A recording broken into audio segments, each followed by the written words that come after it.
The Joes begin their journey west on Route 66. Tired but hopeful, they stop at a service station to eat, where the men there criticize migrants, calling them Okies.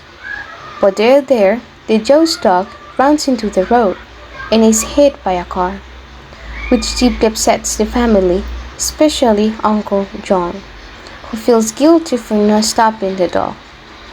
They continue driving until nightfall, and Elle suggests they should stop and make camp.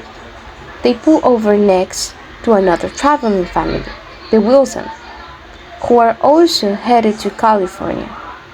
As they unload, Grandpa Joe becomes very ill.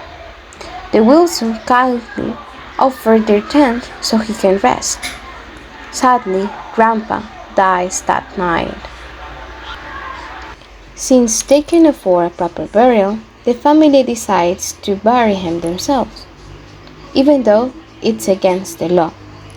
They dig a deep grave, wrap his body, and leave a note explaining who he was and why they had no money, hoping it will keep the authorities from accusing them of foul play. The family gathers for a small ceremony, and Cassie agrees to say a prayer, though he struggles with it. After the burial, the Joes thank the Wilson, and seeing that the Wilson's car is broken, so they offer help. Pajot insists that must they have traveled together. They agree, and both family camps for the night, planning to continue the trip together in the morning.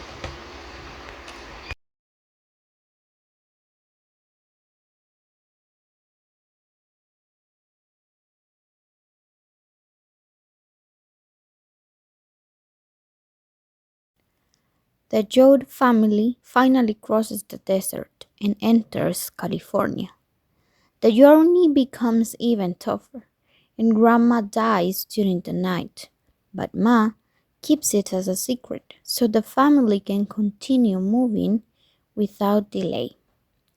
Once they reach the California border, the family starts to see signs that life in the West might not be as promising as they hoped. They meet other migrants who warn them that jobs are scarce and that locals are hostile toward Okies. The harsh reality of what lies ahead begins to sink in, and tensions rise among the family. The Jodes arrive at a Hooverville, a makeshift camp of struggling migrants. Their conditions are poor, with little food, sanitation, or hope. Tom learns more about the growing tension between the migrants and authorities. A contractor arrives offering work, but he will not give details or a contract. When one man questions him, a fight breaks out and the police arrested the man. Jim Casey steps in to protect Tom and ends up getting arrested instead, sacrificing himself for the family. Meanwhile, the Joes continue to struggle with dueling resources, and Connie abandoned Rose of Sharon. The Jodes prepared everything to leave the Hooverville in search of better conditions.